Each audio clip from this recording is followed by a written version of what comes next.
અમરેલીના લાઠીમાં આવેલી ગાગડીયો નદી પર અદભુત આકાશી નજારો જોવા મળ્યો। આ સમગ્ર ઘટના ડ્રોન કેમેરામાં રેકોર્ડ થઈ છે। વિઝ્યુઅલમાં જોઈ શકાય છે કે ઘણા ચેકડેમ પાણીથી ભરાઈ ગયા છે અને તેમના જળસ્તરમાં વધારો જોવા મળે છે। લાઠીથી લીલિયા સુધીના 35 કિલોમીટરના પટ્ટામાં 30 ચેકડેમ છલકાયા છે। સૂત્રો પાસેથી મળતી માહિતી પ્રમાણે આ ડેમોમાં કુલ 1500 કરોડ લીટરથી પણ વધુ પાણી છે।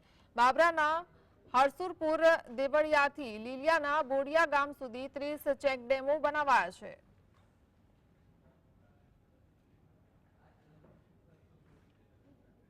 આજે 70 વર્ષમાં પહેલી વાર કદાચ આ બોડિયા ગામમાં ડેમ બન્યો છે અને અત્યારે પાણી સલકીને જાય છે। આજ સરકારની અને તંત્રની ઈચ્છા શક્તિથી આ પહેલી વાર 70 વર્ષમાં કામ થયું છે અને અમને આનંદ છે કે સરકાર આમાં પોઝિટિવ છે। આખા ગુજરાતને અને આખા ભારતને આ મોડેલ કામ લાગશે। ગાગડીયો નદીના 54 કિલોમીટરની લંબાઈના પટને ઊંડું ઉતારવું અને ચેકડેમોની હારમાળા દ્વારા જળ સંચયનું ખૂબ ઉત્તમ કામ થઈ રહ્યું છે। લીલિયા તાલુકાના ભેસાણ અને બોડિયા ગામે પ્રથમ વખત જ 6 કરોડના ખર્ચે બનેલા બંને ચેકડેમો આજે છલોછલ પૂર્ણ રીતે ભરાયા છે।